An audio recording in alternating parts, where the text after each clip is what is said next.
Hello everybody, I'm Robin Gibson and this is your Harvard House Money Morsel.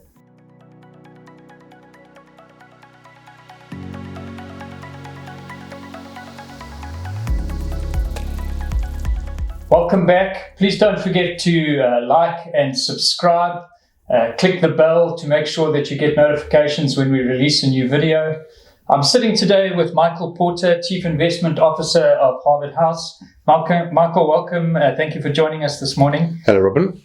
So, Michael, we thought that kind of coronavirus was all over, and yet we have seen unbelievable volatility this last week in the markets. Markets are gyrating a bit like the fun fair. Can you tell us what's going on and what's driving all this volatility at the moment, please? Sure, Robin. Yeah. Hello, everybody. It's been a crazy month. April has been a crazy month in markets, and share prices have really gone all over the place, and it's really driven by a couple of things. But before I get to that, I actually want to mention that I was in London earlier this month, unexpectedly, and what struck me when I was there was just how life was getting back to normal. The tourist venues were full, theatres were full, the streets were packed, there were people everywhere. There was no mask regulation, there was no vaccine regulation. It was very refreshing, to be honest, and it was a pleasure to be there and to be able to do whatever you wanted to do without restriction. But that got me thinking, because part of the volatility in the past couple of weeks has really been an outbreak of COVID in China again and their reaction to it. So I want to show you this chart that we've drawn. Often in intuition, we refer to what's called stringency indices. And these are indices that were created by Oxford University right at the start of the pandemic to measure how stringent the lockdown requirements were relative to a base which is zero, which is actually life before COVID. And as you can see from this chart, it's a tale of two cities, or a tale of two countries. You can look at the UK line, and that's back to a sort of level of 10 or 11. Essentially, the UK is getting back to normal. They're moving on, they're living with COVID, and most of the regulations have fallen away. There's a few that still remain. China, on the other hand, is at a level of 80, which means that they are still pretty draconian. And what's happened in China over the last couple of weeks is they've had outbreaks of COVID in different cities. They've been shutting down big cities like Shanghai and other big ports. So you've all these concerns that happened during COVID about supply chain disruptions, loss of manufacturing, loss of commodities has been rippling through markets. So commodity prices have been extremely volatile, which in turn has made our mining companies extremely volatile. Anglo-American fell 20% in the matter of 3 or 4 days and then bounced 10% the next day. So that's where we are, and just some of the volatility.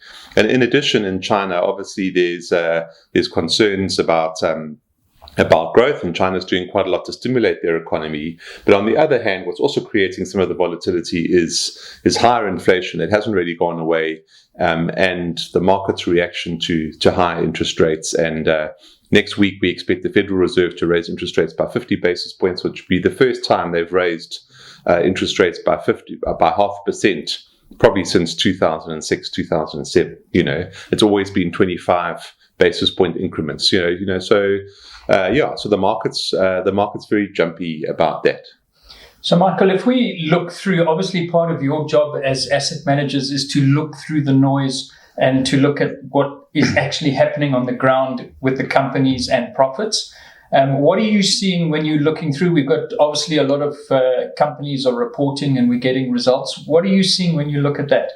I think the overriding theme, Robin, at the moment is that inflation is an issue, especially for a lot of American companies who are reporting quarterly at the moment. There's no doubt that there's inflationary pressure, and most companies are reporting reasonable sales, but costs are rising quickly, and it's cost of raw materials, it's cost of labor, it's costs of logistics and supply chain and everything like that, and margin is under a little bit of pressure. Now, generally, the companies that we invest in will claw back that margin, but it's a lead and a lag. You suffer your rising costs and you gradually raise your prices after that to claw that back. So that's definitely a theme. Having said that, demand still remains pretty strong. There are pockets, I think, where inflation is starting to eat away at demand, and the consumer pocket is getting a little bit smaller. But overall, demand remains pretty strong. A shot across the bow yesterday was also US and US GDP, which was negative for the quarter, but that was really it was largely due to inventories and the difference between imports and exports in America. It wasn't really core demand per se. So yeah, I mean, I don't think there's a huge issue with the quality of corporate earnings, but inflation is definitely a concern. Excellent. So the message to investors is, as always, hold your head, don't panic. Things might look like a fun fair from the outside, but underneath, it's still business as usual. Yeah, I think, just on a closing point, I mean, Naspers has probably been one of our worst performing shares this year. As I write this, as we speak this morning, Naspers is up, Tencent is up 12% this morning. Sure. So markets are extremely volatile, and you've got to step back from this volatility and just look at the bigger picture. Otherwise, you are going to make the wrong decision at the wrong time. Awesome. Michael, thank you so much for giving us some of your time. Viewers, thank you for tuning in, and we look forward to seeing you next time. Thank you. Thank you.